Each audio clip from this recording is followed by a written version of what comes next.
जव्हार नगरपरिषदच्या नगराध्यक्षपदी बीजेपीच्या पूजा उदावंत विराजमान होत कार्यभाग स्वीकारला। निवडणुकीमध्ये बीजेपीने 14 नगरसेवक पदासह थेट नगराध्यक्षपदाची विजयी माळ आपल्या गळ्यात घालत एक हाती सत्ता प्रस्थापित केली। या विजयाबरोबर आज नगराध्यक्षपदी पूजा उदावंत यांची पुढील वाटचाल सुरू झाली असून उपनगराध्यक्षपदी कुणाल प्रदीप उदावंत यांना एकमताने निवडण्यात आलेले आहे।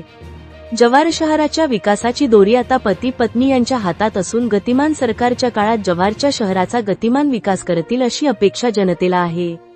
आजच्या कार्यक्रमाला भारतीय जनता पार्टीचे पालघर जिल्हाध्यक्ष भरत राजपूत, विक्रमगड विधानसभा आमदार हरिश्चंद्र भोये, बाबाजी काठोळे, प्रकाश निकम, दिलीप पटेकर, ज्योतिताई भोये, सुरेखा थेतले तसेच सर्व नवनिर्वाचित नगरसेवक, नगर परिषदेचे अधिकारी, कर्मचारी व शहरातील प्रतिष्ठित व्यक्ती उपस्थित होते। स्वीकृत सदस्य म्हणून विलास चव्हाण व गीता चौधरी यांची निवड करण्यात आली। तरी जनतेने दिलेल्या विश्वासाला पुढे हे पती पत्नी ग्रामीण भागातील विकसित गतिमान नगरपरिषद म्हणून उंचीवर नेऊन ठेवतील हे येणाऱ्या काळात दिसेल। इंडिया न्यूज 28 साठी श्याम राऊत, विक्रमगड विधानसभाची रिपोर्टर। आणि त्यांच्या सर्व सहकार्यांना मी त्यांना शुभेच्छा देतो। या भावी 5 वर्षाच्या काळामध्ये या नगराध्यक्ष आणि नगरपालिका परिषदेच्या कामासाठी हार्दिक शुभेच्छा देतो। मी ईश्वराला प्रार्थना करतो।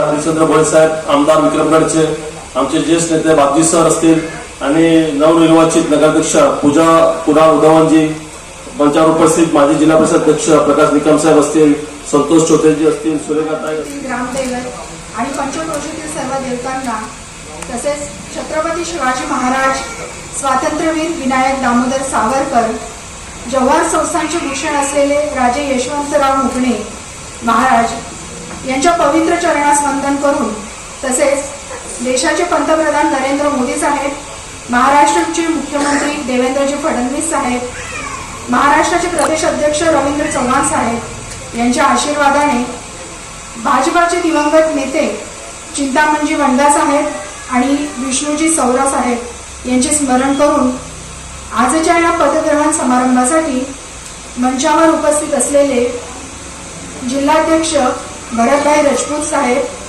पालघर जिल्ह्याचे खासदार डॉक्टर हेमंतजी सौरा साहेब, विक्रमगड विधानसभेचे